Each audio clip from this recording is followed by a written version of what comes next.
Hey everybody, thank you so much for joining us today and welcome back to the Black Star Network. I'm Suzette Speaks, guest hosting today for my brother Farajii Muhammad, who is out. We have a fantastic lineup for you today on the culture. We're going to begin in Florida. You know what? We always causing trouble. Seriously speaking, there is a bill that is being considered in the Florida legislature that some lawmakers worry will stop the existence of Black fraternities and sororities on campuses across our state. I'm going to talk about it. We're also going to deal with the Supreme Court today. The United States Supreme Court is the only court in the land without a code of ethics. Why not? And should they develop one? I'm going to have my brother Shanadu Okafor with me today to help me discuss and unpack that topic. Then we are going to turn to the State of the Black World Conference. This is a conference, y'all, that's happening in Baltimore in April. And I have special guest Kim Poole, who will be giving us a sneak peek. Then we are going to finish up with reparations. Yes, we're going to the West Coast. My special guest, Michael Imhotep, joins me to talk about what's going on in San Francisco. Y'all, did you hear this? Local leaders are possibly showing early support for a possible $5 million reparation for Black residents. Y'all, we're going to talk about it. Stay right here. We are ready to kick off today's episode of The Culture.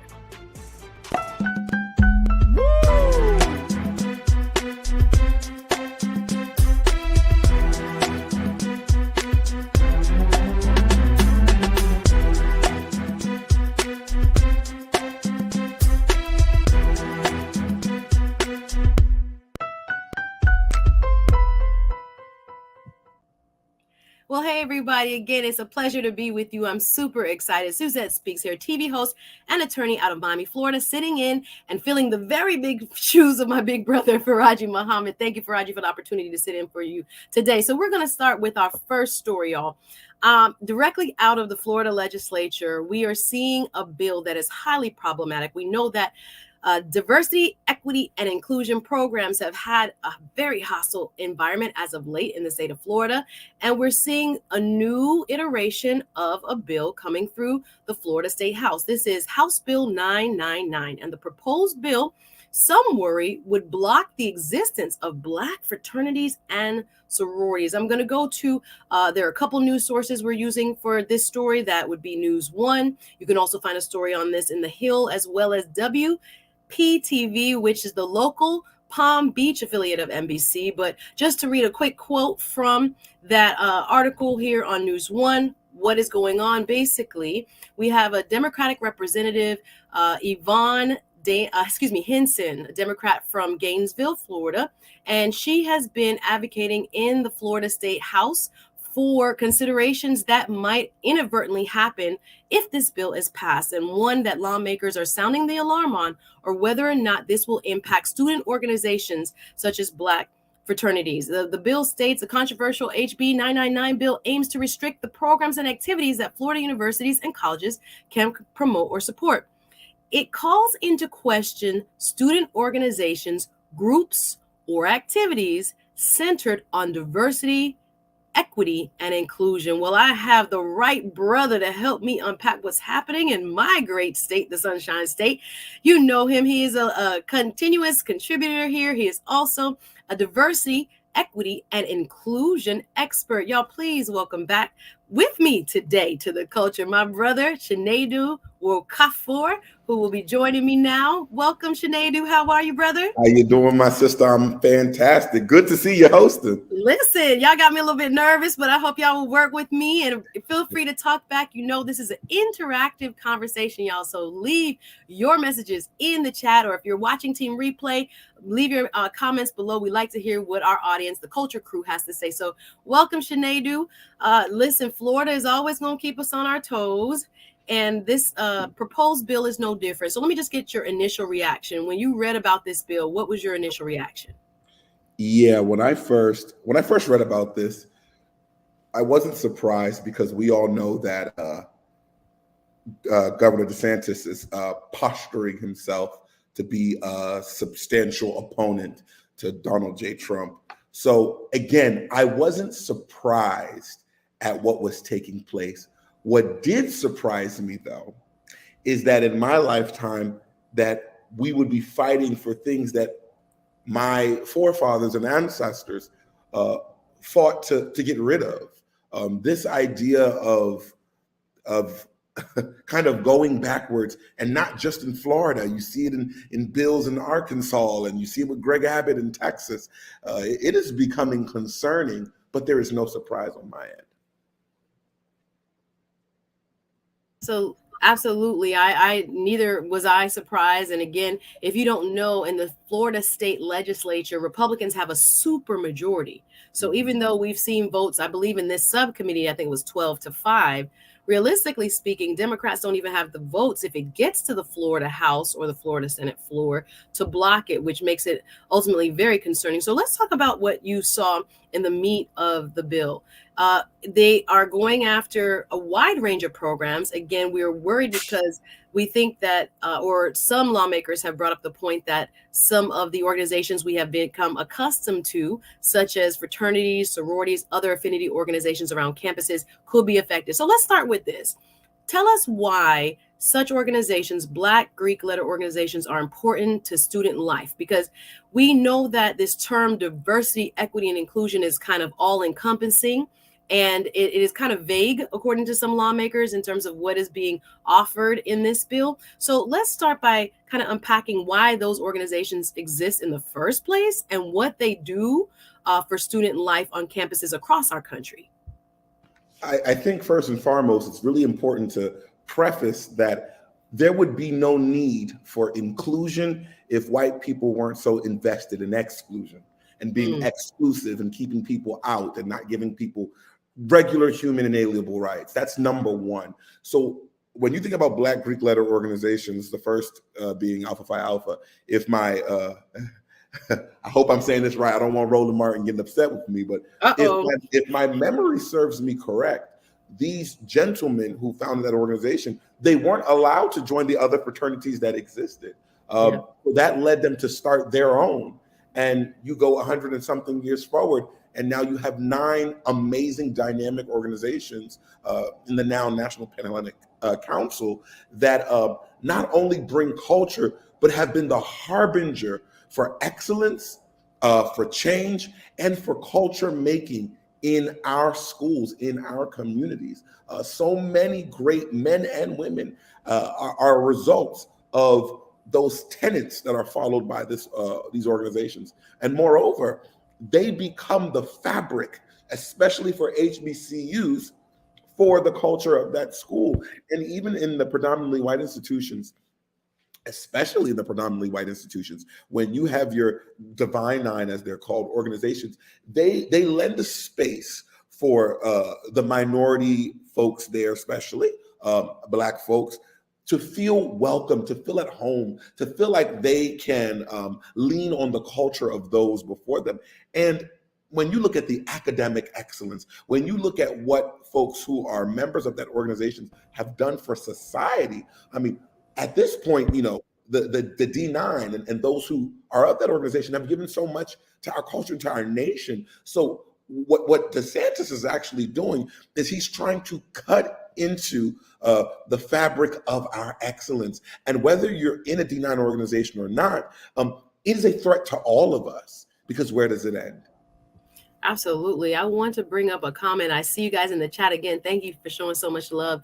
I see Karina Denise commenting. And again, we're focusing here on Divine Nine organizations, historically Black fraternities and sororities. However, this bill could potentially affect others, including Latin-based fraternities and fraternities and sororities, as well as gender studies programs, any kind of ethnic studies programs. So it's all encompassing in terms of possible student-led organizations that could be affected. Now, there are lawmakers who are proponents of this bill. Again, we have Chevron Jones and others. Thank you, Karina Denise. Thank you so much. Says this bill would affect Latin and multi-ethnic, exactly. Sororities and fraternities, not just D9, of course. So we have a broad base of possible entities on campuses that have historically, as you just pointed out, provided a safe space, a home for inclusion in campuses that traditionally had excluded people, in many ways still do, and provide a place for reinforcement of Black excellence and pride and a home away from home, etc. So why do you think we have continuously seen kind of DEI as the low-hanging fruit for targets by, specifically in Florida, the Republican-leaning lawmakers? Why is the phrase or the catchphrase, diversity, equity, and inclusion now seemingly to be the target of yet another bill? Why do you think they like going after these sorts of programs? I would always, well, two things. One, I think there is an affinity that white folk have for Black people in a very strange way. But more importantly, I always like to tell folks, when you think about this whole agenda of attacking DE&I, an agenda of attacking quote unquote wokeness, I think it's very imperative that we pay attention to what the census will be in 2050, where America will be a majority minority country, where white people for the first time will be actually the minority now. I think because of that, it is my opinion that white folk are trying to do whatever they can to stabilize and consolidate their power, even when that switch of the change of the guards, if you will, come to place. But furthermore, the attack on DE&I, it's so funny to me when you think of all industries where Black folk, Latinx, sexual gender minorities have been kind of kept out of the conversation. And now people are trying to rewrite wrongs. All of a sudden, white people are getting uncomfortable. You hear DeSantis say things like, I don't want white children to feel upset about being white. But then that means in theory that you're also okay with initiated and inculcating ideas to make Black folks and Latinx folks feel bad for who they are. And I think that is very, very dangerous, damning, and sad. And it's a fight that I think my generation and the generations coming after have to stand up for, which I think they already are. Yeah, we're at a crucial juncture here in Florida. I think I was very optimistic at one point, but knowing again how the vote is basically spread, and there's a super majority of Republicans, it makes me very worrisome when it comes to what will end up happening with these programs. Can you talk a little bit more about the critical race theory, which again is not really defined in this bill? We have about a minute or so. When people hear this term, it has become, again, a dog whistle for many to indicate some kind of nefarious attempt at brainwashing children, first and foremost. And we know it's not taught in elementary, middle, high schools, college. It started actually in the law school forum. But for those who are still kind of spooked by this terminology, which is mentioned in the bill, but is not defined, what is critical race theory and how is it defined in your estimation? I think critical race theory, in my estimation, is a high-level graduate course that discusses the. Let me take a second. That discusses not only the importance of what is going on in the African American race and the Black race, but how it is affected in a socioeconomic way, in an educational way, in a legislative way, so on and so forth. But it's very important that I emphasize that it is a high level. Like, it's not just that you went to college and this is something you study. I would say this is more of what's the word I'm looking for? A concentration for those in those high level graduate courses for those who are in school. However, in typical Republican fashion, they're buzzwording it to put critical race theory, wokeness, that it's being taught in your schools, which is not even true, ever been true, but they're co-opting this again, because if the truth is now pontificated, then maybe folks will look at them and question why they did what they did or why they even have power. That is truly the most important part. If people realize what is and what has been, they may question why the people who are in power are in power. And that's kind of my thoughts. Getting deep. Thank you. We're getting deep. We got to take a quick break. We got to take a pause for the college show. We'll be back with more of the culture right after this break.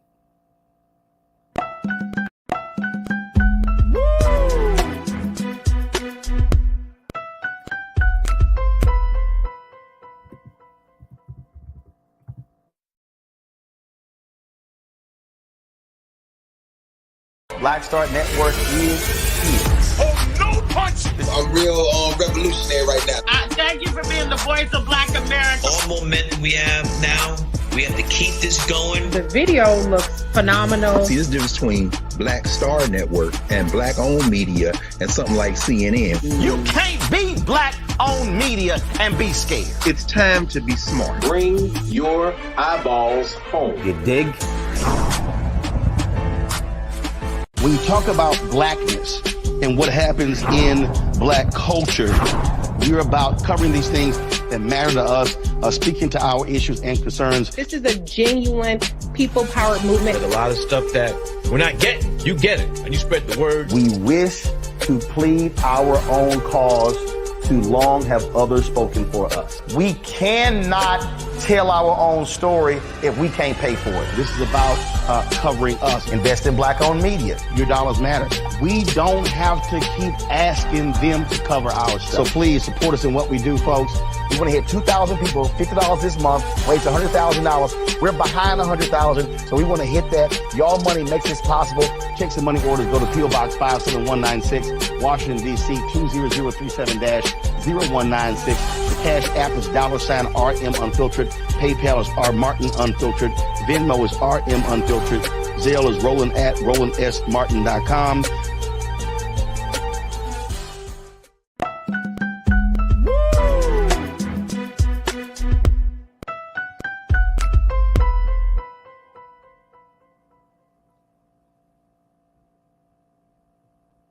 Hey everybody, welcome back to The Culture. Suzette Speaks in today for Farajii Muhammad. We're talking with my brother Chinedu Nkofor, who is helping me unpack what's going on in Florida. If you have not heard, there is a bill being considered that possibly would block a myriad of minority student organizations on university campuses.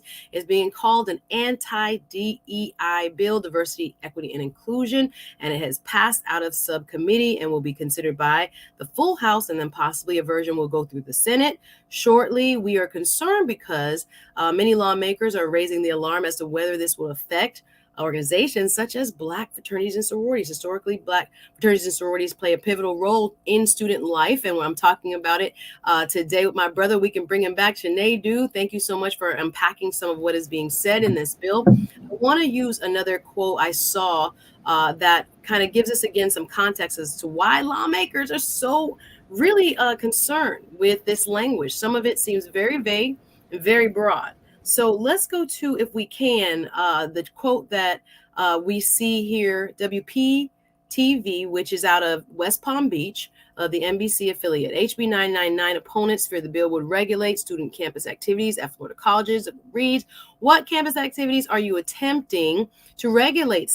State Representative Yvonne Hinson, Democrat, Gainesville, asked during a recent House committee hearing. Hinson, who served parts of Alachua and Marion counties, laid out her concerns and questions to the bill's sponsor, State Representative Robert Alex Andrade from Pensacola. He's a Republican out of the Panhandle. The campus activities that would be all discussed and considered by this bill are campus activities conducted by, he's saying, administration and professors in their position of roles of power over what students have on that campus. Student activities are not included, Andrade said. So we are hearing that the bill author is claiming that this is only for administration. It has nothing to do with what the students are planning in terms of their organizations and their affinity groups. Black Student Union, I saw you in the chat, was also mentioned, as well as several others. Again, not just Black-based organizations, Hispanic, Latino, it could be ethnic, for example, our Jewish brothers and sisters, as well as, gender studies and all types of possible classes and organizations could be excluded. Do you believe that this type of bill will have the kind of cooling effect that they hope it will have? That is, that there are going to be professors that are afraid to take on classes, that there are students that are not going to get the type of educational experience that students of the past have had, that is broad-based, that has cultural and ethnic elements and history. Imagine that involved. Do you think this type of bill will, in effect, basically remove all mentions of historical accurate in terms of historically accurate facts in terms of Black history, as well as remove the elements that we've been talking about from college campuses? Absolutely. I think that what we're seeing here is going to distort historical truth for comfortability. What I find very interesting, anywhere else, this would be called imperialism, this would be called communism. Anywhere else, if you hear about something like this in Russia, we would be so anti. If you hear about this in China with Xi Jinping, we'd be so anti. In North Korea with Kim Jong-un, we'd be so anti. But for some reason in our country, when these things happen, especially in the South, there is this ideology that these are our democratic rights or what have you. This is crazy. This is lunacy, as I've said many a times. I think this is going to create a sense of fear amongst teachers, amongst professors. Think about those who want to be tenured. Think about those who want to feed their families. This actually disincentivizes them from telling the truth, right? And even if they don't speak the lie, if they're not saying the truth, then it gives more room for the lie to fester, if you will. I think this is also an opportunity, right? Where we hear this all the time where, we say education is power and a mind is a terrible thing to waste. This also gives us an opportunity to say that we are not bound and gagged by the nonsenseness, the nonsensical ideas of the government, where the truth will live on regardless of anybody's rule or regulation. Because I do recall once upon a time, we were not allowed to even be educated in any form. And that didn't stop us from learning how to read. And that did not stop us from learning how to teach. I do think that this is an important moment as we fight for our freedom and fight for our right to teach as we see fit based off of the truths that we've experienced and lived through, that we should not be stifled or scared or be made fearful simply because a law is coming into place. I think education and knowledge is so powerful that I hope this inculcates something in our young kids, maybe to do more educational TikToks, which I've been seeing, or educational reels, which I've been seeing. That knowledge is going to get out, whether it's in the classroom or not. Well, that's a hopeful note, because listen, we're going to have to teach Black history at our houses and our church like we used to do. Hello, somebody, because it seems, again, this is quite an orchestrated effort to use public schools as a platform for this agenda, which is to remove certain histories and even groups that are based in diversity and inclusion from not only college campuses. My fear, Sinead, is that it's going to trickle down into, as what we've seen before, when they go to K-8 and high school as well. We got a hot conversation coming on in the chat going on here. I'm going to bring up a couple of the quotes from the Culture Crew. Thank you, guys. If you have comments and questions, this is your show, right? So please go ahead and leave them in the chat. Let's start with Janelle. I see you, sis, and thank you again for always being a part of the Culture Crew. Her quote reads, we need to meet their bold attacks by asking why they are seeking to roll back civil rights by advancing color blindness. Can you react to this, please, Sinead? Because again, sometimes you see it kind of cloaked in this, why do we talk about color?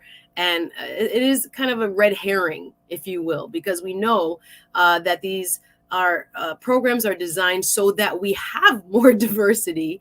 And oftentimes, I would say affirmative action, when things started to open up in the 80s, you didn't have people hiring as well as colleges admitting in the numbers that you did after there was support by, diversity, equity, inclusion programs. So what are your thoughts on Janelle's comments? My thoughts are very simple. That's exactly what this is. It's a civil rights attack. And what is so funny about that exact statement and how she presented it is that we have to also remind folks what happens when we move out the civil liberties of people. Where do we exist at? Thank goodness for those engineers who came from foreign lands, who worked at Google and Apple, that are enabling us to do the things that we do today. What happens when you make this place uncomfortable for people who have different ideas or from different backgrounds? So it is definitely a civil rights thing. It's a inhumane thing. And I think sometimes we need to make sure that we are cloaking it in that way, because that's exactly what it is.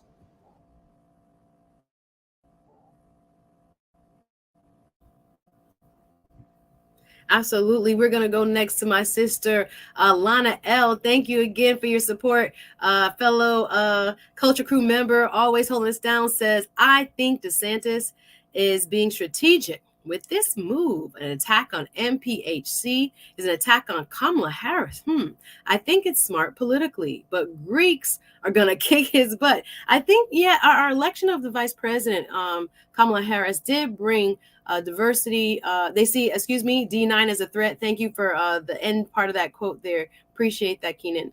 But yes, D9 has come to the forefront with the election of Kamala Harris. A lot of us already were quite familiar with their storied history and storied past.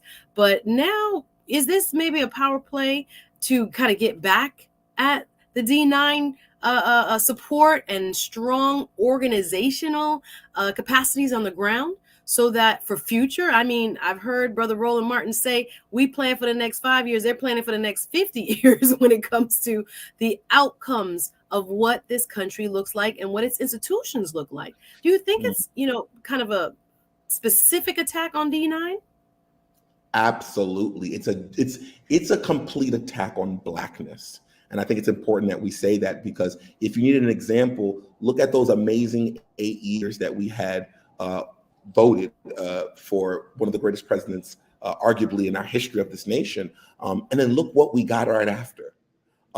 There's this idea of, even if Black folk are bringing things that could help everybody, it's this visceral feeling that Blackness is not good enough. And they're just using D9 as something, as a stud point, for their attack on Blackness altogether, on Black liberation. And most importantly, if you pay attention, what the folks at D9 were able to do is bring people together, the college educated and the non-college educated, white collar, blue collar, celebrity, every day. And that is a threat to the plight of white supremacy. Man, it is for sure, I think, orchestrated in a way so that, again, the institutions that have flexed a little muscle, not a little, a lot of muscle within our community can somehow be targeted and even crippled, some would argue, going forward by making sure they cannot be on campuses. Again, I've seen quotes, and I don't know if you could put up a quote I saw from News One, Keenan, Senator Chevron Jones, a colleague and friend of mine here from Miami. He represents parts of Miami and Broward County, said during a debate, that he is obviously very concerned. And again, I'm so grateful for so many of our political leaders here in Florida, even though they are outnumbered when it comes to voting. They stay very vocal and they try their best to bring light to, what's happening. So my question to you, Chinedu, is how do we even fight this? Because if the votes are, not there in terms of the balance of power in the state legislature, again, Republicans have this super majority. They don't need, Democrats don't even have to show up, and they would vote in a large enough number based on the layout of the House to pass what they want to. What do we do? What would you suggest, whether it's through, organizational structures, whether it's, we had a wonderful interview with someone from Black Lives Matter come through yesterday when we had to kind of cut away and do some work behind the scenes. But what do we do, the everyday person? So you read this and you say to yourself, this is crazy. How can you affect change where you are? I think what's important, you can affect change by where you are, more importantly, by getting involved, not taking this as a joke. I think what you said about Roland, or what Roland said, is very, very pivotal. We're planning for 5, they're planning for 50. And if we're planning just for 5, then we have to keep planning over and over and over and over and over again. It's important that folks get involved locally with their community, and more importantly, that people are having these conversations. And I would say to my fellow young people, y'all, it's our turn. Our elders did what they could. It's our time to have these conversations and put some action on these conversations to make sure that folks are putting respect on our names. And lastly, but never the least, it's important to join some of these organizations, not just Black Greek letter organizations, but Black affirming, Black liberation organizations, because you need to be around like-minded people, because it's very, very easy to get lost in the Black struggle when you are surrounded by a sea of whiteness. And Sinead, we have to stay encouraged, brother. We're going to have to hold the conversation right there. We got to take a short break. But after this break, more of the conversation with Sinead Okafor right here on The Culture. Stay tuned.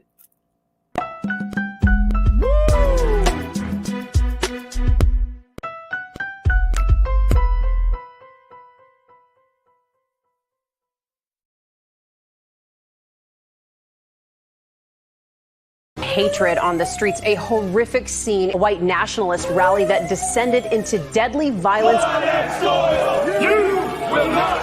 White people are losing their damn minds. An angry pro-Trump mob storms the U.S. Capitol. We're about to see the rise of what I call white minority resistance. We have seen white folks in this country who simply cannot tolerate black folks voting. I think what we're seeing is the inevitable result of violent denial. This is part of American history. Every time that people of color have made progress, whether real or symbolic, there has been what Carol Anderson at Emory University calls white rage as a backlash. This is the rise of the Proud Boys and the Boogaloo Boys. America, there's going to be more of this. Here's all the Proud Boys, guys. This country is getting increasingly racist in its behaviors and its attitudes because of the fear of white people. The fear that they're taking our jobs, they're taking our resources, they're taking our women. This is white fear.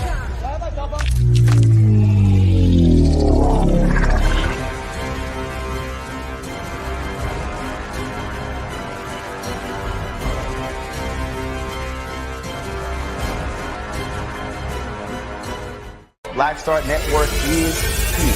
Oh, no punch! I'm real revolutionary right now.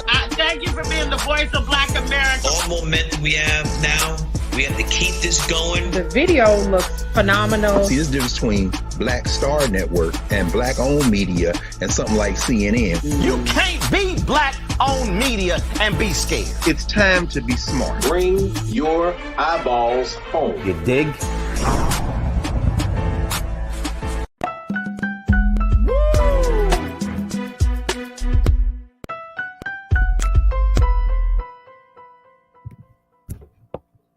Hey, everybody. Welcome back. It's Suzette Speaks, filling in for Farajii Muhammad right here on The Culture. Good to be with you. And we're going to move along in the conversation. We're going to pivot now to the Supreme Court. There's an article that came out in the Griot that talks about why so many organizations are now advocating for the Supreme Court to adopt a code of ethics. Now, I have to put on my lawyer hat here today because I know, as a student of law, having passed the bar here in Florida, one of the first classes we have to take is called professional responsibility. What is that, y'all? It basically teaches you as an attorney how to operate at the highest moral standards and moral codes. And there is no court in the land that does not have a code of ethics except the United States Supreme Court. If we could bring up our quote from the Griot so we could take a look a little bit more deeply at this subject. In the Griot, the story reads, many organizations are demanding the Supreme Court adopt a code of ethics to preserve its integrity. The Project on Government Oversight, POGO, a nonpartisan independent watchdog based in Washington, D.C., is among several groups that have proposed a set of ethical rules for the justices to follow. Sarah Tuberville, director of the Constitution Project at POGO, told the Griot that her organization has advocated for the Supreme Court to adopt, quote, a stronger ethical standard for self-preservation. That's real, y'all. We're going to bring back our diversity, equity, and inclusion expert and regular contributor here on The Culture, Mr. Sinead Okafor, who is going to come through and let us know what he's thinking about this. Now, again, I'm partial because I have to follow a lot of rules as an attorney. But why is it, do you think, that the Supreme Court of the United States has been rather averse to adopting its own set of ethics regulations? Ooh, y'all ready for this conversation? I'll start and preface it here, and I have to. For one, our founding fathers were amazing people, but they weren't perfect. They aren't gods. I think we're starting to realize that a lot of things that have been set in stone in our country are due for a bit of changing, because they do not work in today's day and age, especially when you think about our Constitution, including so many more people today than when it was written. And with that being said, there has been many questions about how the Supreme Court governs and how they handle their situation, and even how they handle their appointments, or when people can be appointed or not appointed. I'm looking at you when they appointed what's her name? Ketanji Brown Jackson. Right before her, the white lady. Yes, I'm looking at her face. Oh my goodness, the lady from the Midwest. I know exactly who you're talking about. Yes, but the process they went into in getting her into her seat very quickly while President Trump was on his way out. But when Merrick Garland, almost a year before Barack Obama was getting out, that didn't take place. So there is so much to be done, but more importantly, about how these folks in the Supreme Court act. Why do they theoretically get to be above the law, and why don't they have to hold themselves to some type of standard that the people have to hold themselves to? So I think it's very important for them to have a code of ethics on what they should and shouldn't do, especially with our good Clarence Thomas doing some pillow talk with Ginny Thomas. That's out of line.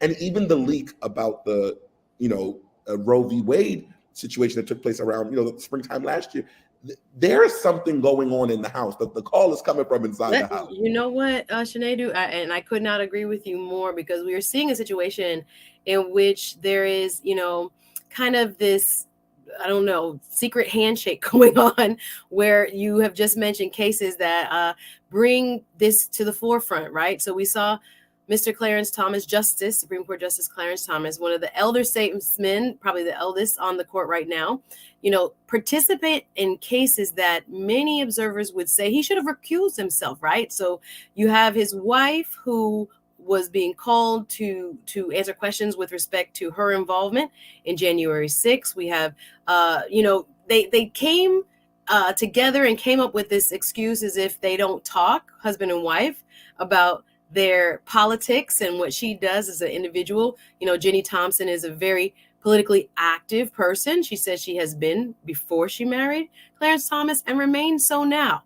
But what about that? Why are we seeing less recusals when it comes to what many people who are just, lay people looking from the outside would say, you have a relationship with this person, or, you seemingly would not be impartial. That's the key, because judges, especially on the Supreme Court, even though we know it has become much more political. Amy Coney Barrett. Coney Barrett. Yep.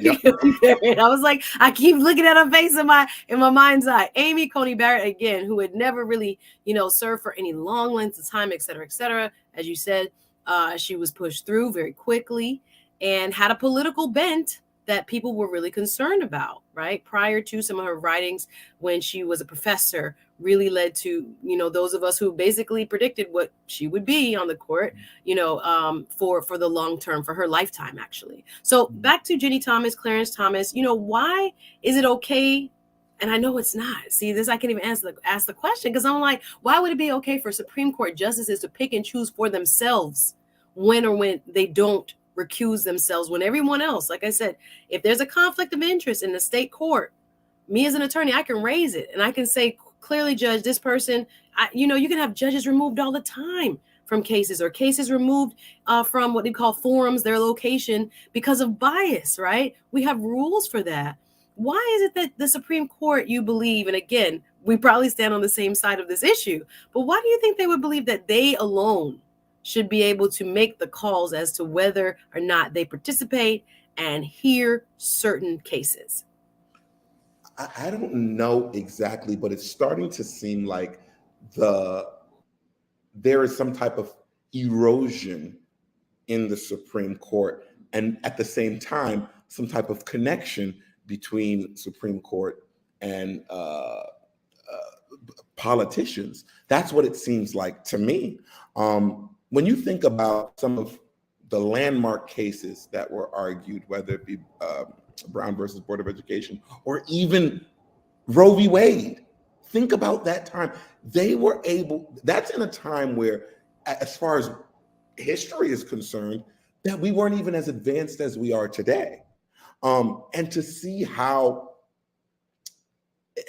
I hate to say this because I have high respect for the courts, but it's becoming a cesspool for unlawfulness. And it's if you look at it and juxtapose it to what you see in everyday politics, you're going to see a similarity. And I don't know if folks think that they're above the law or greater than the law, but something has to give. And it's really to the point where I don't think the people are impressed with what's going on and who these folks are that are supposedly making the laws of the land. If you remember when Supreme Court Justice Brett Kavanaugh, when he was going through his process, I said to myself, there is no way in hell this man was going to get through. But then he did. It was a tough process, but then he did. And that, when I saw that, even with all the stuff that was on his background, if you will, and all of the things that even Ms. Blasey Ford, as brave as she was to come up to say against him, when I saw that nothing changed, it was reminiscent of Trumpism. It was reminiscent of how did this person who said what he could do in Fifth Avenue and nobody will be bothered or grab women by their genitalia, how is that person becoming president? You're starting to ask those same questions in this realm of judgment. And that's why I think that corrosion is coming in. And it's becoming dangerous because this is a life appointment. These people are there until either they die or they decide that they don't want to be there anymore. And there's a danger in that. And that even in itself might need to be changed. And that might be one of these questions that are coming up in this ethics law, if you will, or this ethics code or what have you that they need to have, because things are changing and people actually have questions. Absolutely. Speaking of what the public thinks, in this CNN article, I think it said the Gallup poll conducted in September 2022 said more than 50% of Americans say they do not have trust and confidence, as much trust and confidence, or not at all, in the judicial branch headed by the Supreme Court. So think about that. 50% of the American populace doesn't even trust their own Supreme Court. Now, that is such a daunting number that it begs the question, why not act sooner? Because without trust, all of our institutions break down, actually. Yes. But specifically, trust in the judicial system, that's what separates the United States from almost any, problematic, if you will, countries around the world. That is the law and order, that the fact that something can happen to you, and you have a recourse, that a courthouse is there that you can walk into the steps of the courthouse and say, Judge, I have a complaint. Someone has wronged me. Or the prosecutor's office on behalf of the people can say this person committed a crime and they will be held to account. This is the beauty of, even though it's an imperfect system, that we have. So if we are seeing that the public trust is eroding, what do you think is the holdup? I really can't. I mean, when I look at it, I'm just like, without trust, there is no government institution, right? So at 50%, do you think that number will continue to decline if there are no code of ethics for the U.S. Supreme Court? I think the trust in the judiciary will increase, the mistrust, if you will. And I thought that 50%, that statistic was interesting because it's not 50% Democrats, 50% liberals, it's Americans. So that means it goes through the gamut of Republican, Democrat, independents, libertarian, et cetera, et cetera, et cetera. This is scary. And what I'm going to say, and I've said this before, if we as the greatest nation, the nation of law and order, and when people say that, I always ask, when we say that we're the nation of law and order, ask yourself, who's law and who's order? If we don't get our acts together, us as the greatest democracy, that's just going to be in name only. We're getting to the point where all of those great things that we were once known for are up for question. And where do I get this from? You hear our adversaries saying it. You hear them talking about how America is not as great as they seem. So I think I love this nation, and I believe that this nation has so much room to grow. But I think in that process, there's nothing wrong with saying, folks, we have an issue, but we also have an opportunity. And let's not waste time. Let's not dilly-dally on this issue, because in my opinion, once a greater amount, 50% is half, once a greater amount continues to lose hope, then where is law? Where is order? Where is trust? More importantly, where is that thing that Barack Obama helped many people find, and that was hope? My hope goodness. that betterness is on its way. We have to be very, very, very careful.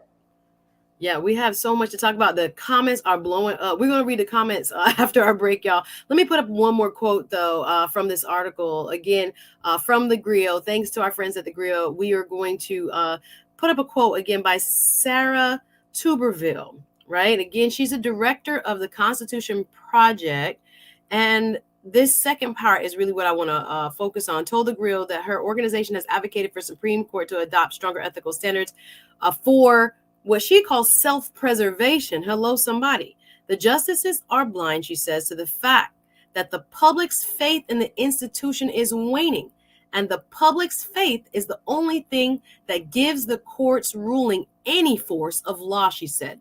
Tuberville said the High Court's lack of a code of conduct, quote, diminishes the public's faith in the court as an institution and as a fair and impartial arbiter of the law and of justice. I think that really encapsulates what you just shared, Sinedu, because again, people can definitely take notes from around the world as to what it looks like when you don't have the trust in civil society and in governmental organizations.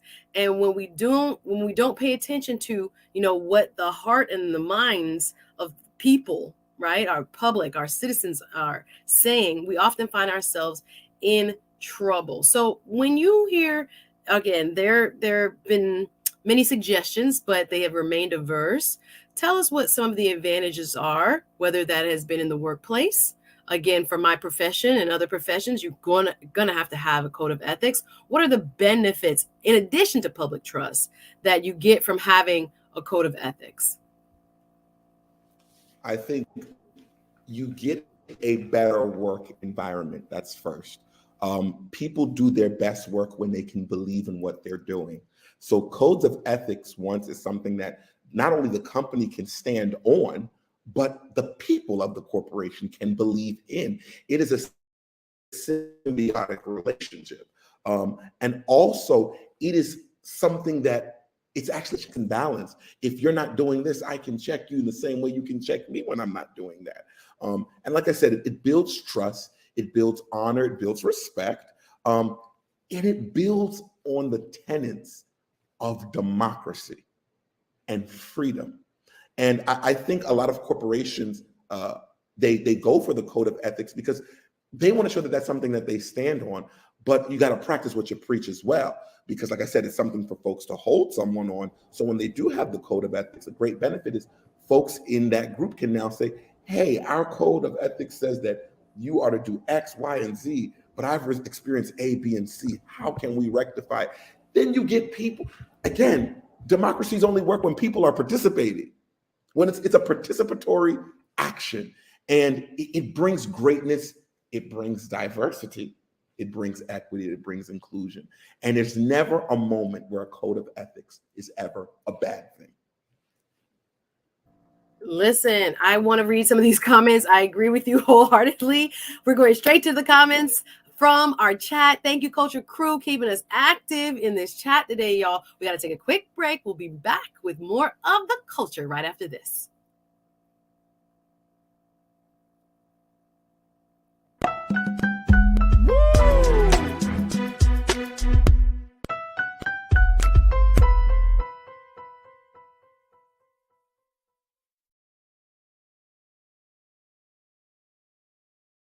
When you talk about blackness and what happens in black culture, we're about covering these things that matter to us, speaking to our issues and concerns. This is a genuine people-powered movement. There's a lot of stuff that we're not getting. You get it, and you spread the word. We wish to plead our own cause.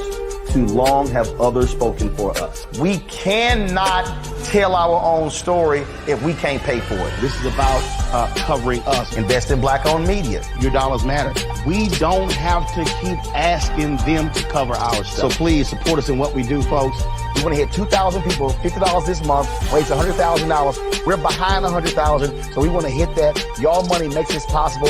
Checks and money orders go to P.O. Box 57196, Washington, D.C. 20037-0196. The Cash App is $RM Unfiltered. PayPal is R Martin Unfiltered. Venmo is RM Unfiltered. Zelle is Roland@RolandSMartin.com.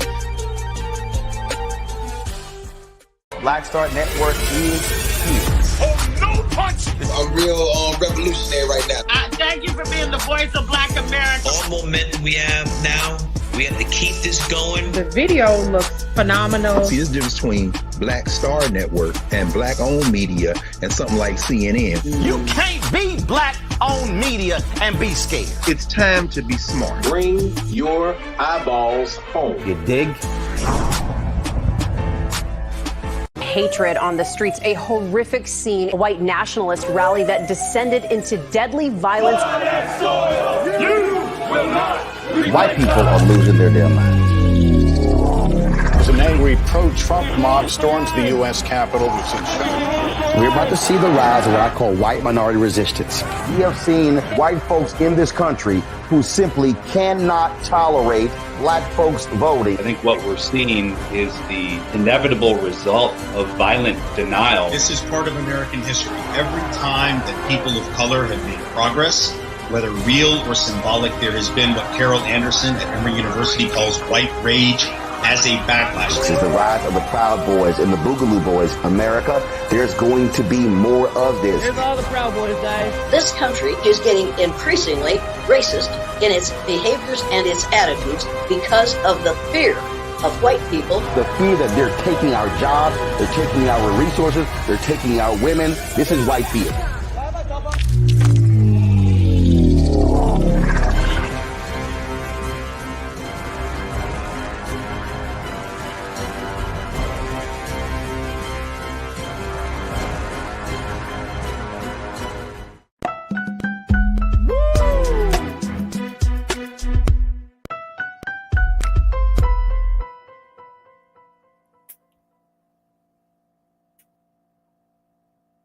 Hey everybody, we're back on The Culture right here on the Black Star Network. Suzette Speaks, sitting in for Mr. Farajii Muhammad. We're just going to go through some of the comments. Let's bring back Sinead as we wrap up on the Supreme Court and the Code of Ethics that they probably should adopt sooner than later. Let's go ahead and read a few of your comments, guys, before we get to our next topic.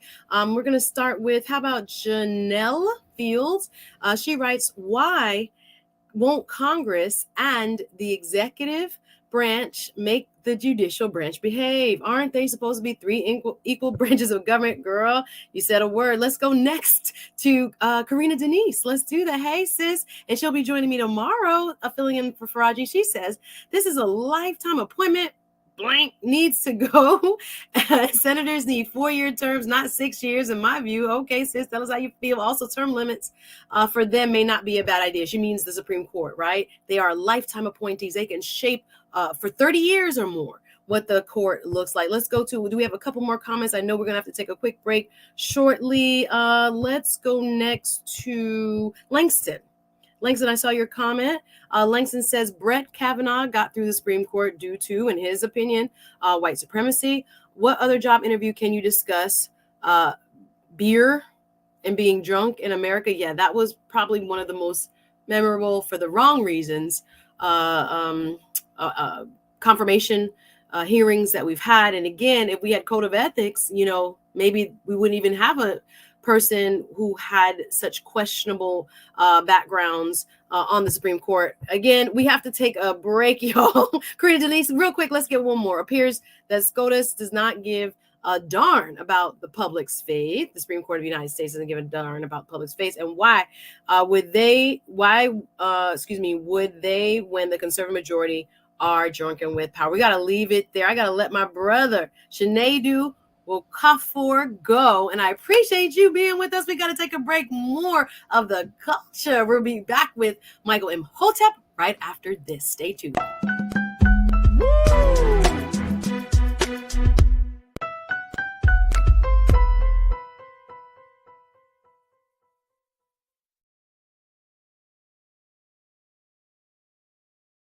I'm Deborah Owens, America's Wealth Coach, and my new show, Get Wealthy, focuses on the things that your financial advisor and bank isn't telling you, but you absolutely need to know. So watch Get Wealthy on the Black Star Network.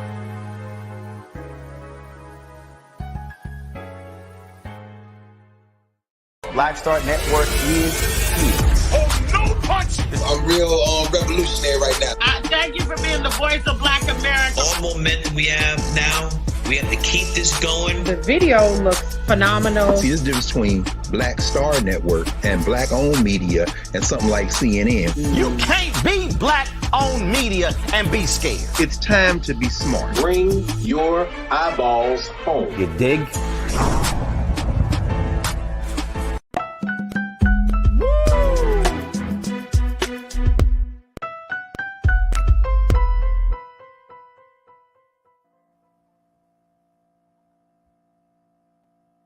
It's Suzette Speaks here, sitting in for Farajii Muhammad. Welcome back to The Culture. I'm so grateful that we're going to have the next contributor join me. He is no stranger to the Black Star Network. You've seen him all over, Mr. Michael Imhotep. He's going to be schooling me, really, because he is the expert when it comes to reparations. But there has been a movement going on in California, y'all. I'm not sure if you have kept abreast of what has happened in San Francisco. Well, there are indications that local city leaders, after forming a board, a committee actually, to look into the value of what reparations could possibly be for what Black residents there have lost over time due to injustices of the past, would value. And they came up with, and I know the headline is that $5 million headline per residents who qualify, but there were actually over 100 different recommendations by this advisory board that will now go to the city's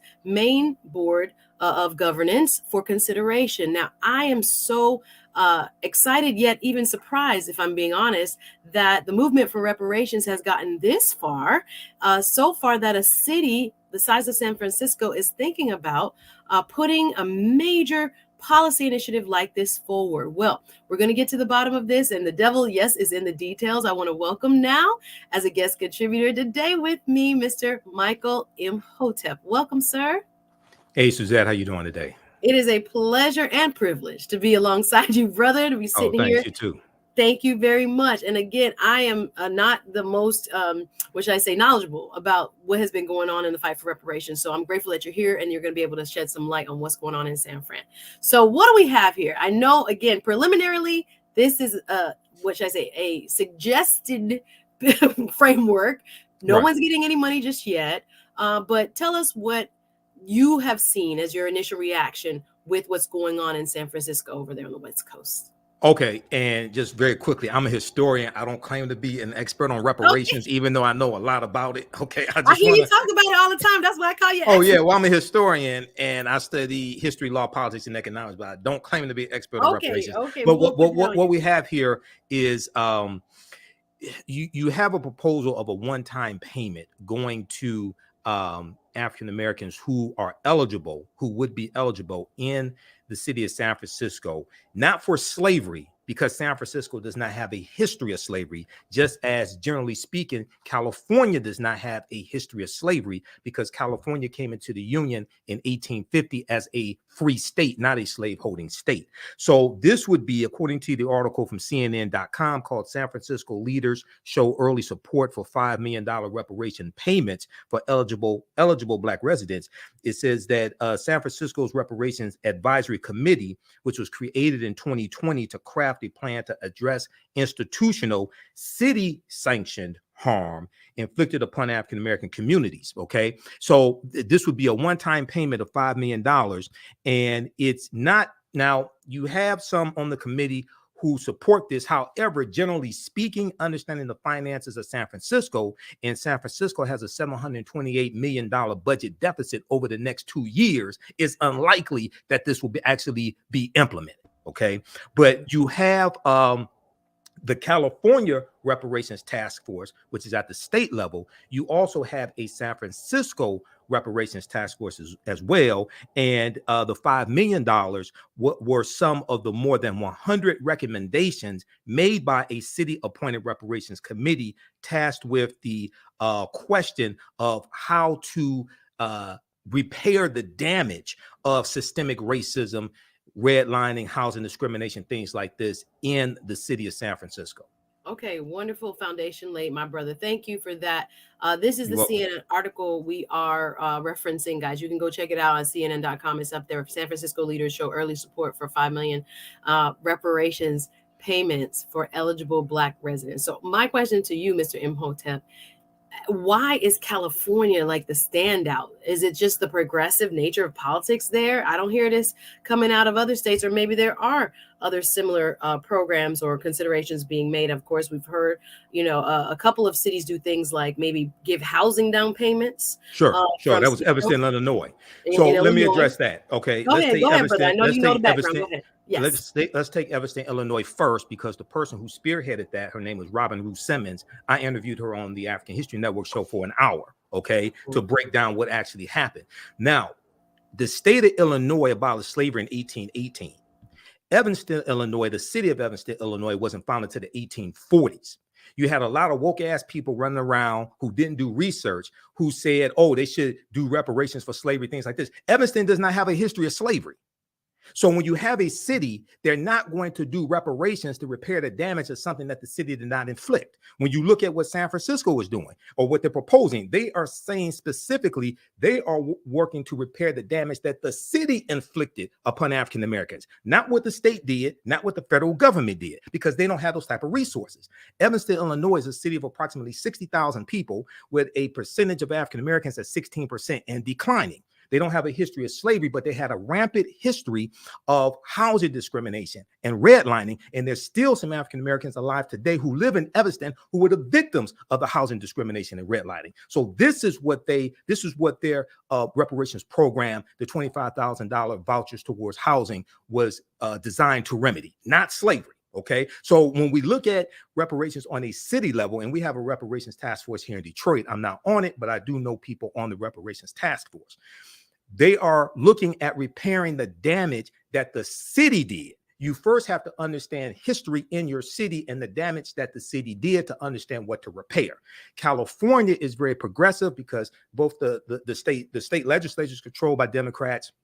It's the most populous state in the country, and you have a Democratic governor, and that came through voting. Okay. The 500-page report that they released back June 1st, 2022 is the most comprehensive analysis of African Americans and what has happened to us since the Kerner Commission report came out in 1968. All right. So I encourage people to research what the California Reparations Task Force is doing, and they are going to the proposals for reparations is going to be distributed, if it passes the state assembly, based upon lineage. Okay, you'd have to be able to provide evidence that you are a descendant of a person of African descent who was here prior to 1900, or a person of or free African American here who was in the U.S. prior to 1900. The reason why they have to do it based upon lineage and not based upon race is because in the state of California, race-based policies are illegal. It's illegal to have a policy only for African Americans, and they want to make sure that if anything gets passed in the state legislature, it doesn't get overturned in court, which it will be, because Republicans will file lawsuits, and some brain damaged Negroes will also file lawsuits as well to block it. Okay, now at the federal level, Title VI of the 1964 Civil Rights Act, Section 601, non-discrimination and fairly assisted programs, bans race-based policies. So if reparations happens at the federal level, most likely what California is doing will be the model, because race-based policies at the federal level are illegal as well, which is why if we're seeking a legal remedy to a historical problem, we must understand both law and history. Well said, brother. Okay, I'm following you. I'm reading the chat. Y'all come on through with your questions. I see a chat member, his going by Oil King, and in his opinion, he has stated that he does not believe housing vouchers, so to speak, to be reparations. I think we need to define terms, because you've laid out, there is a school of thinking that it goes back to, the institution of slavery. There's a school of thinking that there was wrongs committed by law against citizens of African descent and were sanctioned by a local municipality or the state itself or the federal government itself. And we can't get that. And I will talk to you about that after break, why it hasn't gotten more traction in the federal government. Sure. But nonetheless, so what we have is a hodgepodge of ideas, and I'm grateful for some of the comments. I'm going to bring them up after the break. Yeah. When it comes I need to address that first comment. Yeah, go ahead and put up Oil King's comment. Thank you, Oil King, for being here. And I'm grateful for all my culture crew who are letting us know how they really feel. But this is what he wrote. He wrote, why is this considered reparations? How do you respond to that, please, Michael? Well, reparations for what? The concept of reparations means repairing the damage or something. That's why you first have to understand what it is you're talking about. This is why a lot of arguments dealing with reparations I don't get involved in, because I'm listening to people and they don't understand history, law, politics, and economics. Evanston, Illinois has no history of slavery. So why is a city of 60,000 people going to pass a law to address something that didn't happen in the city and the city was not responsible for? The city was responsible for housing discrimination against Black people. Therefore, the city is going to implement laws to repair the damage that they are responsible for. We have to understand what it is we're talking about before we can seek a remedy for it. Reparations, the root concept, means to repair the harm, to make you whole again, to repair the damage of something that was done. You're trying to go in the left direction, but don't understand you should go in the right direction. Now, you need to repair the damage of a legacy of slavery and decades of Jim Crow. It's not just slavery. Chattel slavery ended something like 157 years ago. Decades of Jim Crow segregation, redlining, housing discrimination, voter suppression. What we're dealing with today is the culmination, the accumulative effect of all that what happened after chattel slavery ended when the U.S. Constitution, when the 13th Amendment was ratified December 6, 1865. You have to look at the collapse of the inner Reconstruction, collapse of the Freedmen's Bank, understanding the redlining that was created by the federal government, understanding why you have African-American homes at a value of $48,000 less than comparable white homes, which is a cumulative effect of $156 billion less net worth for African-American homes than comparable white home. So that's dealing with a legacy that happens after slavery ends. So when we deal with repairing the damage of a history of slavery and all that happened after that, we have to change the laws and policies that were put in place that continue to inflict the harm today. Cash payments are not going to do that. Cash payments can be part of a comprehensive reparations problem, but anybody with any intelligence who understands the spending habits of African Americans know damn well if we all got $1 million a day, white people will have it all back by this time next week. And the only thing you would have done is stimulated their economy, but the laws and policies that maldistributed wealth, power, and resources will still be in place, still inflict the harm, and you haven't repaired the damage. Well, we're doing work over here. Michael is really breaking it down. Let's put up Chris Big. I see your comment there, brother. It says reparations really is the wrong word. Again, we're getting context now to as far as damages go in terms of the law in the United States. Consequential damages is one type of damages we would be eligible for under the law. Okay, I'm getting into the legalese here. And personally speaking, understanding white supremacy, I would take the name reparations off of, because anytime you say reparations, it automatically brings up resistance. I would talk more understanding that most of the people who got to vote for these policies are white, especially at the federal level. Okay, I would talk about the actual policies and how it's going to help not just African Americans, but help America in general, because anything that benefits African Americans is going to help America in general. The executive order that President Joe Biden did for student loan forgiveness, that's going to move 500,000 African American families from a negative net worth to a positive net worth, but it will also benefit white people as well. It's going to really help a lot of African Americans, okay, and discharge a little more than 25% of our student loan debt is going to be discharged when you talk about African Americans, but it's also going to help a lot of white people also. So what's good for African Americans is also good for America. So when we present these remedies, when we present these policies, understanding that the majority of the people in the U.S. House of Representatives and the U.S. Senate who have to vote for this are white, you also need to talk about how it's going to help them and their constituents as well, not just African Americans, if you actually want to get something accomplished. I love it. We're peeling back the layers, y'all, but we got to take a quick break. I'm here on with Michael Imhotep doing work, y'all. This is The Culture. We'll be back with more right after this.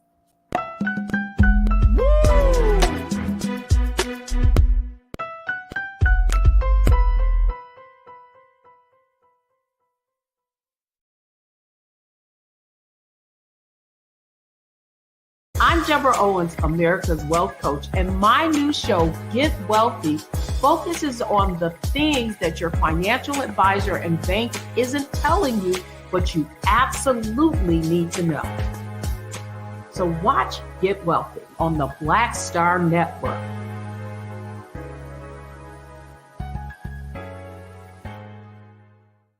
Black Star Network is here. Oh, no punch! I'm real revolutionary right now. Thank you for being the voice of Black America. All momentum we have now, we have to keep this going. The video looks phenomenal. See, there's a difference between Black Star Network and black-owned media and something like CNN. You can't be black-owned media and be scared. It's time to be smart. Bring your eyeballs home. You dig? When you talk about blackness and what happens in black culture, we're about covering these things that matter to us, speaking to our issues and concerns. This is a genuine people-powered movement. There's a lot of stuff that we're not getting. You get it, and you spread the word. We wish to plead our own cause. Too long have others spoken for us. We cannot tell our own story if we can't pay for it. This is about covering us. Invest in black-owned media. Your dollars matter. We don't have to keep asking them to cover our stuff. So please support us in what we do, folks. We want to hit 2,000 people, $50 this month, raise $100,000. We're behind 100,000, so we want to hit that. Your money makes this possible. Check some money orders. Go to P.O. Box 57196, Washington, D.C. 20037-0196. The Cash App is $RM Unfiltered. PayPal is R Martin Unfiltered. Venmo is RM Unfiltered. Zelle is Roland at RolandSMartin.com.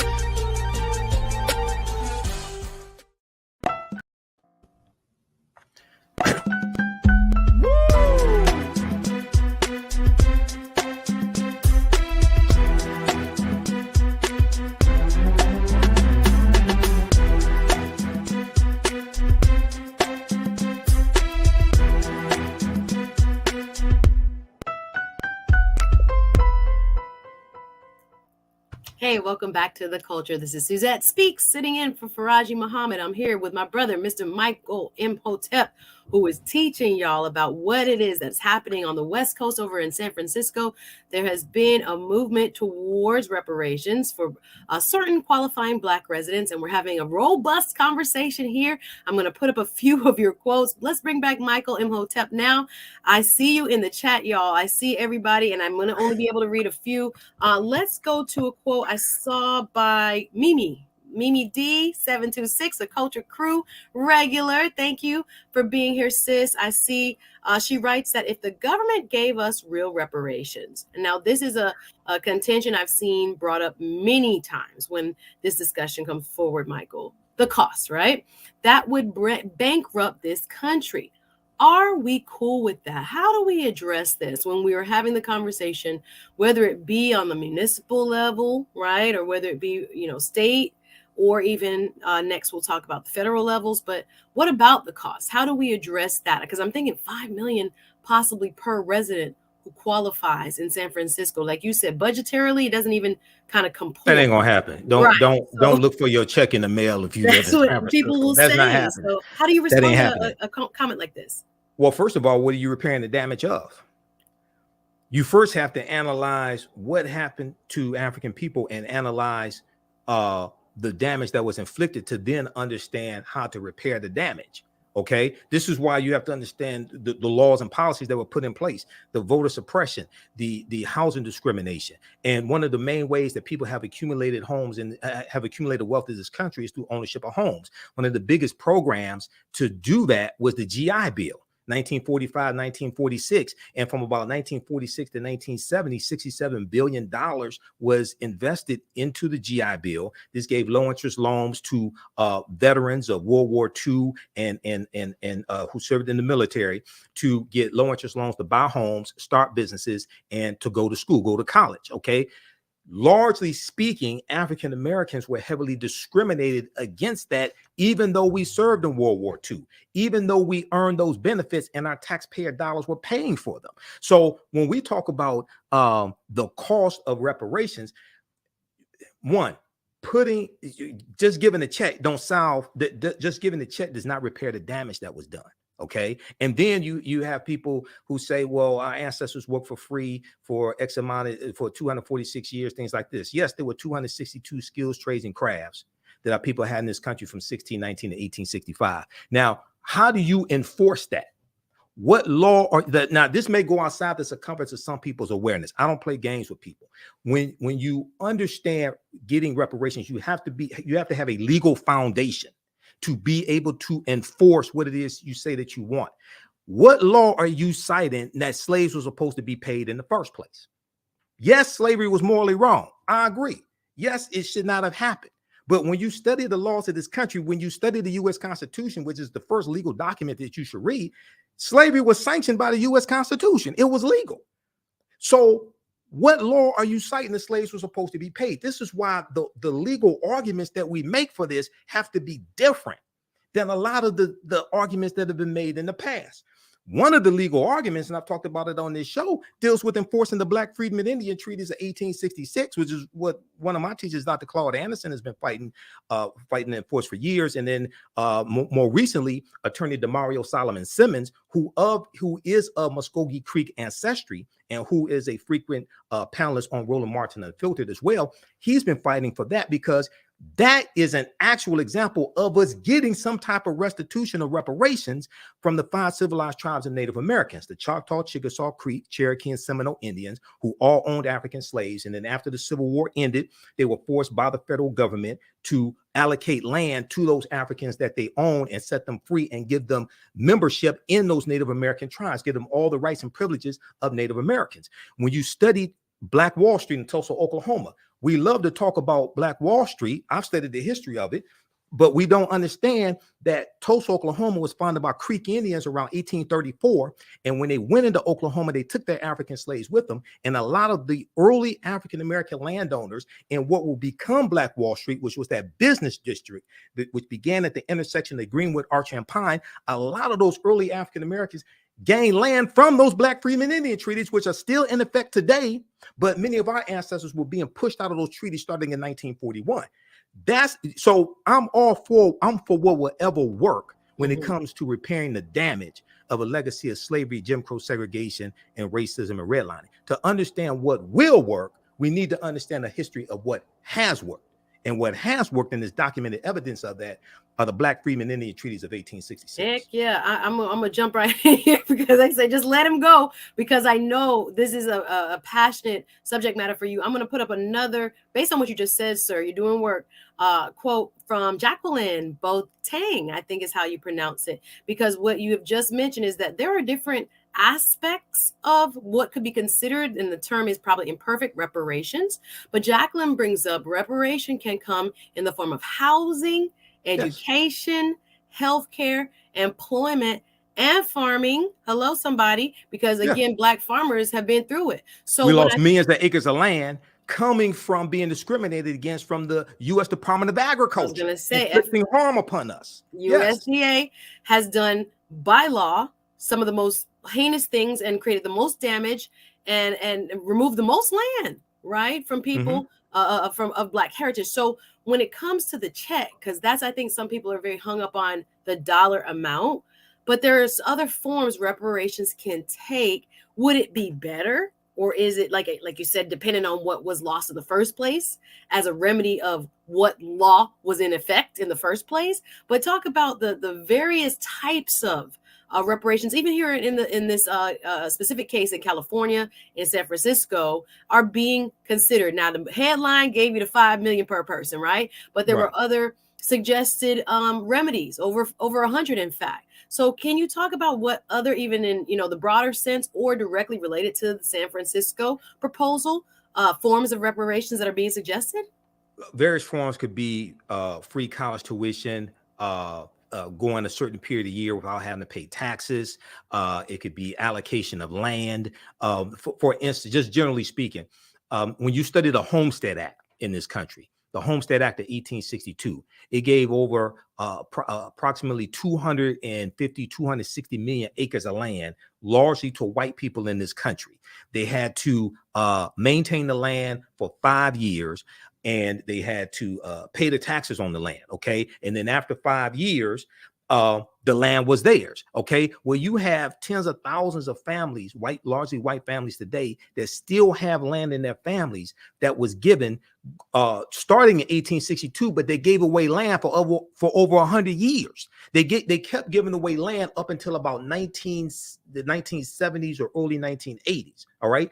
Largely, African Americans were locked out of this massive land giveaway. That's the Homestead Act of 1862. Okay, this was legal, and this is an example of how we were being discriminated against. Then you have the Southern Homestead Act of 1866 that gave away about 45 million acres of land as well. So when we study the history here of massive land giveaways, then when you talk about housing is extremely important, because that's one of the main ways that people create wealth in this country. And because of redlining, which was created by the U.S. federal government around 1937, and what redlining did was they took a map and they drew red lines around areas where African Americans lived. And what happened was they made it either impossible to get homeowners insurance or insurance for businesses in those areas, or you had to pay a very high rate. Okay. And then we were discriminated against when it came to get low interest loans. Like when you have the suburbs that are being built after World War II. Okay. You had white people who were able to get 3% down on low interest loans to get homes built out in the suburbs. African Americans were largely locked out of being able to take advantage of those benefits we earn in our taxpayer dollars paid for. So we're locked in the inner city. Then the U.S. Interstate Highway Acts in 1952 and 1956 drive 41,000 miles of U.S. interstate highways all across the country. Comes right through Detroit, right near where I live. I live where Black Bottom was, right here in Detroit. It wipes out thousands of homes and businesses. This place is about 1 million people. The article that I posted here called Bulldozed and Bisected is an excellent analysis from NBC News that documents this. Okay. Well, the $1.2 trillion infrastructure bill that only 19 Republicans in the Senate and only 14 in the House voted for, that's going to start to repair that damage that the U.S. government did through the U.S. Interstate Highway Acts. Okay, wiping out homes, wiping out businesses. It's going to start repairing those neighborhoods where the expressways went right through. So housing is extremely important, especially now with the cost of housing increasing, because during the 2 years of COVID, they weren't building new homes. So you have a crunch when it comes to housing stock. You think I wouldn't want a house right now? Absolutely.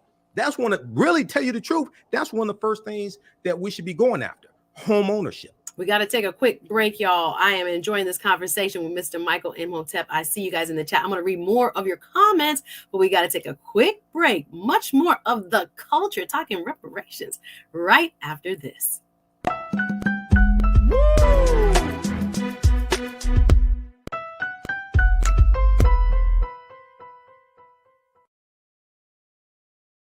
Hi, I'm Dr. Jackie Hood Martin, and I have a question for you. Ever feel as if your life is teetering and the weight and pressure of the world is consistently on your shoulders? Well, let me tell you, living a balanced life isn't easy. Join me each Tuesday on Black Star Network for a Balanced Life with Dr. Jackie. We'll laugh together, cry together, pull ourselves together, and cheer each other on. So join me for new shows each Tuesday on Black Star Network, A Balanced Life with Dr. Jackie.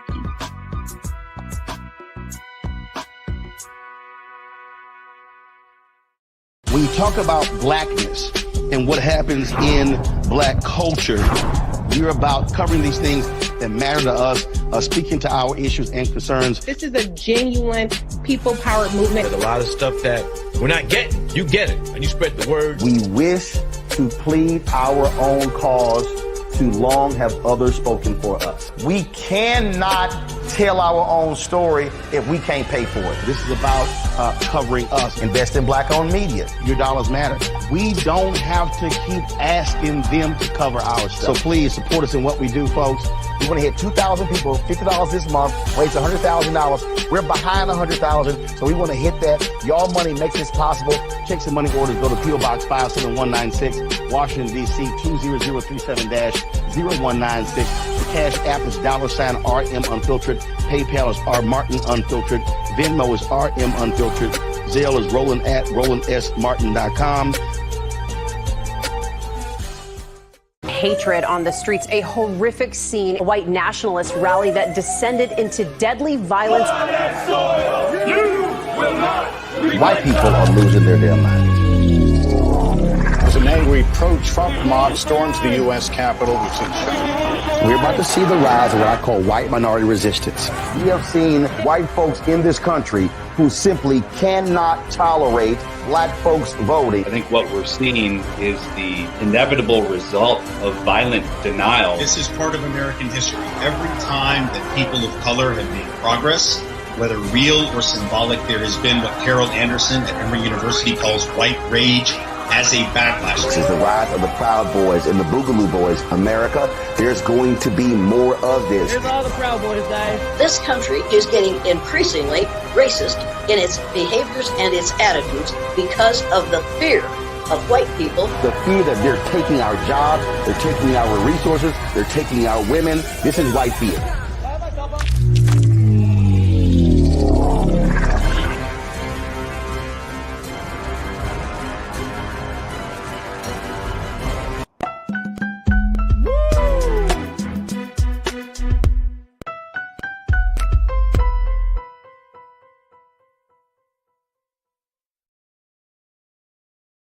It's the culture. It's the culture right here on the Black Star Network. I'm Suzette Speaks, sitting in for Farajii Muhammad with my brother, Mr. Michael Imhotep, talking about reparations and what's going on in California, specifically in San Francisco. A proposal that has gained some traction into helping to make Black residents whole for past wrongs by the city and others. We're talking to Michael Imhotep. I'm going to read more of your comments. Keep them coming in the chat. If you're watching Team Replay, go ahead and leave your comment below, like, and share this video. So let's start with Karen. Karen Canera, I saw your comment, sis. Thank you again for being a part of the culture crew today. She said there wasn't slavery in California, and I think you said that too, Michael.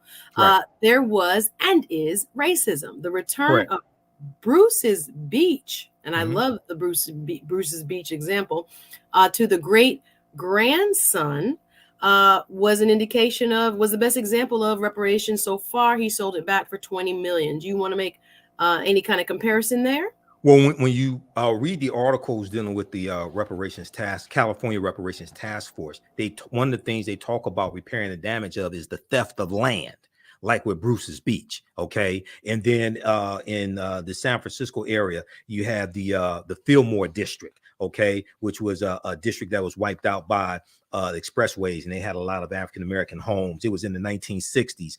So there's a good article from the Washington Post from February 27, 2023, San Francisco debates reparations $5 million each for Black residents, okay? And they talk about the Fillmore district in the 1960s was demolished, and this was a neighborhood once known as the Harlem of the West, and it displaced 883 businesses and about 20,000 people, most of them African-American, okay? So California has a history of this, but we see this across the country. So when we talk about repairing the damage, not just of 246 years of slavery, okay, but decades of housing discrimination, theft of land, racism, voter suppression, etc. Okay, so this is why you have to understand the laws and policies that were put in place that inflicted the harm, to understand the laws and policies that need to be put in place to repair the damage that was done. Understood, brother. We are going to stay with our audience and viewers. Let's go to another comment. Chris Big, I saw this comment stand out. You wrote, thank you, sir. Compensated Emancipation Act paid reparations to slavery owners at $300 per slave. That was only in Washington, D.C. That was the compensated. That was the compensated. Okay. This is the mistake people make. That was the Compensated Emancipation Act of April 16th, 1862, which was sponsored by a senator who was an abolitionist. It was passed by Congress, signed into law by President Abraham Lincoln, and it was about something like 2,900 petitions by slave owners that only applied in Washington, D.C. That did not apply to all slave owners in the country. All right. Okay, and we're just gonna finish the quote, and then you can respond as well. So I used that number to come up with $4.9 trillion adjusted for inflation. The mistake he's making is he thinks that applied to all of the African slaves in this country. It did not. That only applied to Washington, D.C. Go to the Zen Education Project, read the information they have on the Compensated Emancipation Act, archives.gov has it, etc. So this is why we really have to understand what it is that we're talking about. Because I hear people thinking that applied to all the slaves in the U.S. and all the slave owners. No, it did not. That was only for Washington, D.C. And that was in 1862 during the U.S. Civil War. Okay, very interesting. Y'all teaching me here, and I'm enjoying the conversation. I'm a historian. I've been studying history 33 years. Google my name. Visit my website, theafricanhistorynetwork.com. There's a reason why I'm in 7 documentaries. Okay, well, I think also maybe and just to play devil's advocate, they perhaps do know it only applied to D.C., but are still using it. Okay, so most people don't. If they did not, then we're definitely glad that you have highlighted that. But if they do, I think just the number he's trying to come up with is based on one example. You disagree with that? Most people don't know it only applied to Washington, D.C. Okay. And the other thing is a lot of people confuse what Great Britain did in 1834 with the Slave Abolition Act when they abolished slavery and they paid reparations to 46,000 British slave owners. And they took out a loan for about 19 million pounds. And that was for the 800,000 enslaved Africans. Okay. A lot of people can confuse what Great Britain did with what the U.S. did. Okay, understood. Thank you. Keeping us on our toes and keeping us accurate. I appreciate you, Mr. Michael M. Hopetep. We're going to go next to, let's bring up Oil King. I saw this quote, just give me housing. I think when we were talking about housing, sir, this quote was used then. And he said, don't call it reparations. We have plenty of housing programs. So he said he doesn't need the title reparations, although it could be used to make Black people whole. I know you went kind of in depth with that. Do you think that is one of the, I guess, most reasonable or possibly, which I say, you use the word resistance, probably would be least resisted means of providing Black folk? Coming from the federal government, part of it. See, we have to have comprehensive repairing of the damage. It's not going to be just one thing. It's not going to be just one bill. Okay. So home ownership, and not just home ownership, free property taxes. Because see, there's a history of African Americans having their property taxes over assessed, and then we lose our home when we can't pay the property taxes. This is one of the ways our land has been stolen from us. Over assessing property taxes, the heirs' property rights. When it comes to a loophole, when it comes to land ownership, and this is one of the ways that a lot of African American farmers have lost their land with the heirs property loophole. Which is say for instance, say if 10 grandchildren inherit land, okay, from their grandfather or grandparents, and then one of them sells the land to a speculator, part of their land to a speculator, then there's a loophole that allows them somehow to be able to take over the rest of that land. This is heirs property. All right. When you study this, we've lost millions of acres of land through that.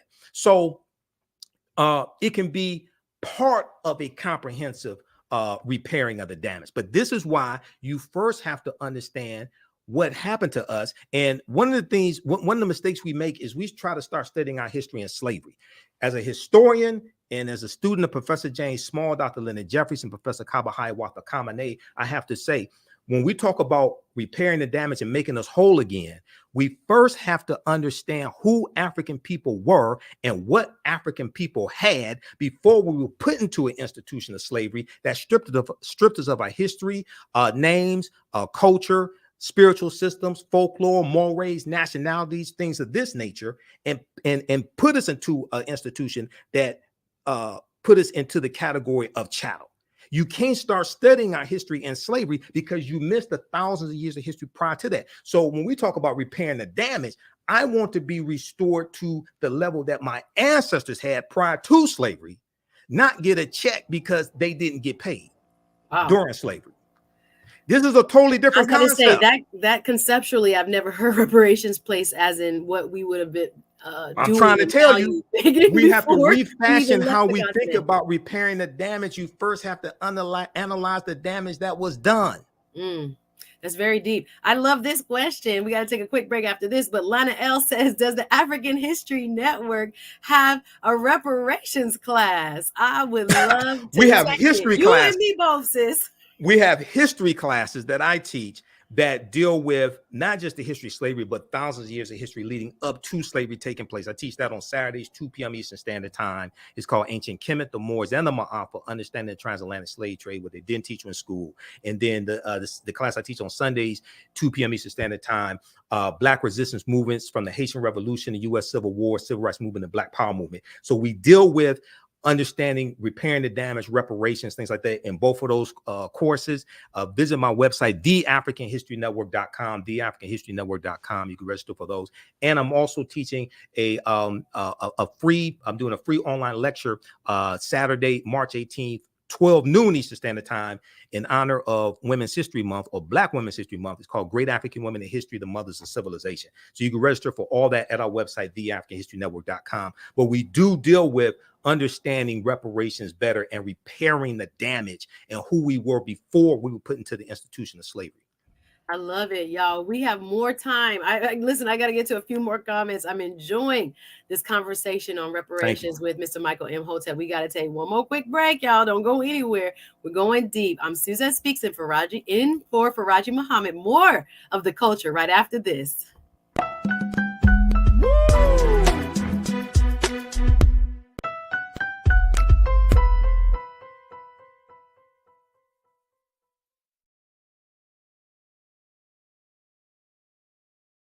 Black Star Network is here.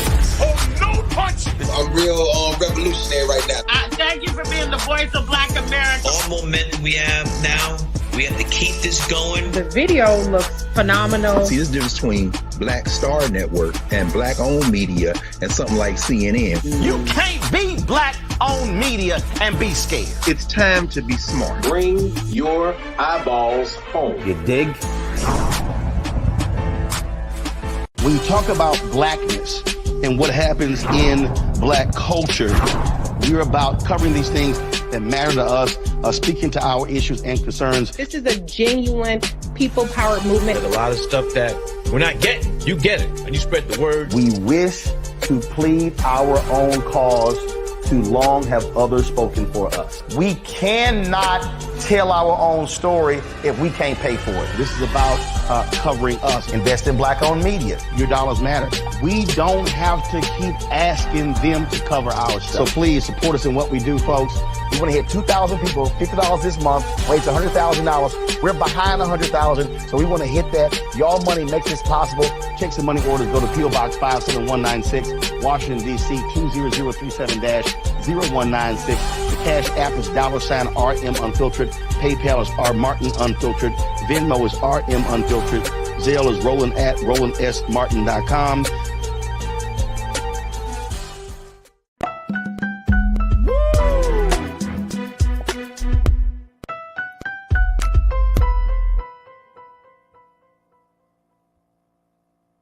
We're back. I am Suzette Speaks in for Farajii Muhammad right here on The Culture, enjoying a deep conversation with my brother, Mr. Michael Imhotep. We're talking reparations, y'all, and we're going to bring him back now. I wanted to ask you, brother, about why the federal response has been so stalled. The last thing I remember is Ta-Nehisi Coates doing a wonderful presentation before Congress, making the case for federal level reparations. Where are we now with the federal response? Has the Biden administration made any moves, and why or why not? Okay, so the biggest push at the federal level has been HR 40, which was first sponsored by the Honorable John Conyers here in my city, Detroit, 1989, the year after Japanese Americans, you after the bill to pay Japanese Americans $1.6 billion divided into $20,000 per Japanese American. So it went to about $82,250 for the being put into internment camps during World War II. The year after that, John Conyers introduces HR 40. And the 40 comes from 40 acres and a mule, which is special field order number 15. prior to the coup plotters taking back control of the House of Representatives, you had, according to Congress.gov, 196 co-sponsors of HR 40. None of them were Republicans. I've heard that you had 217 co-sponsors. It takes 218 votes to get any bill passed in the House. Now, the problem is in the Senate, you're going to need 60 votes in the Senate. No Republicans support reparations in the House or the Senate, not even the black ones. So even with 51 Democratic senators, and I'm not sure Joe Manchin or Kirsten Sinema supported either, but you need 9 Republicans to vote for it. At the federal level, what really should happen is we have to push for the policies that we want and take the term reparations off of it. The majority of the people in the House and the Senate that got to vote for this stuff are white. 95% of the U.S. Senate is white, and you need 60 votes in the Senate. Okay, and one of the things that needs to happen. So, for instance, I posted this article here, and I've talked about it here on the show before. Racism has cost the U.S. $16 trillion Citigroup fines. Now, this is an article from September 23rd, 2020. I've done an extensive broadcast dealing with this. And it documents how over the course of 20 years, from the year 2000 to 2019, the U.S. economy has lost $16 trillion due to racism. One of the things this does is it shows how racism negatively impacts everybody in the country, not just African Americans. The same argument that I make when it comes to getting the George Floyd Justice and Policing Act passed is the same argument that I make when it comes to getting the John Lewis Voting Rights Act passed. And the same argument with repairing the damage of a legacy of slavery, Jim Crow, reparations, and segregation, etc. If you only make this a black issue, you're going to lose when the majority of the people that got to vote for it are white. If you actually, if you can pull up that article, because what it does is it goes and looks at 3 categories, and it says that black workers have lost $113 billion in potential wages over the past 2 decades because they could not get a college degree. Okay, so if you correct that, then they can buy homes, they could buy cars, things like this. This helps grow the GDP. This helps grow the economy. Number 2, the housing market lost $218 billion in sales because black applicants could not get home loans. This helps banks. This helps real estate agents, etc. This helps grow the economy. Number 3, about $13 trillion in business revenue never flowed into the economy because African-American entrepreneurs could not get access to bank loans. Most importantly, they go on to say the U.S. could have $5 trillion in gross domestic product over the next 5 years if those gaps and others were closed today. This is dealing with laws and policies. So when you repair these laws and policies, it helps everybody. Wow. So we have to, and what this study does, and there are others like it, it shows how racism is hurting everyone in this country, even though we may get the brunt of it. Okay. So we have to also understand how to market the benefits of correcting these structural inequities, as opposed to just focusing on how it's going to help African Americans when the majority of the people that got to vote for this stuff are white. Yeah, I've never heard it framed that way, quite frankly. My degree's in business administration, not history. Yeah, and I'm thinking to myself, would people rather, and again, maybe commentators would agree or disagree, do you think that the majority population would rather shoot themselves in the foot than actually make money and allow black people to also make money? Like, that's what that's saying. Is am I incorrect? In business school, we talk about a win-win proposition. Right. If I want a deal from you, I got to explain to you what's in the deal for you, how it's going to help you. Okay. And that, even though you have a lot of people who mean well and their hearts are committed to this, that's not what's happening. Right. We have to talk about how correcting these structural inequities will help everybody. Yeah. Wow. Okay. Not even though we'll get the majority of the benefit because we got the majority of the harm. This will help repair America also.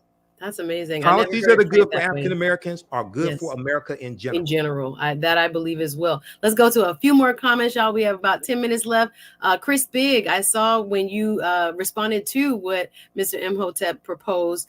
Chris's opinion states when the damages begin is a legal question as opposed to a historical one. Thank you for your comment. Let's go to Lana L next. Thank you, sis. She wrote, HR 40 has been dismantled to garbage. Now, if we don't even have the votes in the Senate, nobody is voting for it in the Senate. What benefit does it have? Like, how can we continue to keep it at the fore?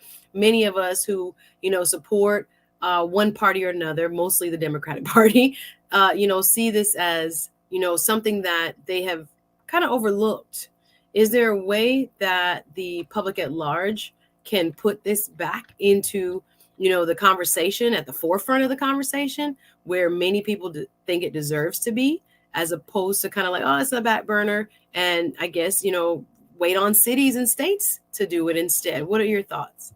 Okay, first thing that has to happen is America needs a massive history lesson, because Americans are very ignorant of history. I'm not just talking about African Americans. I'm talking about Americans in general.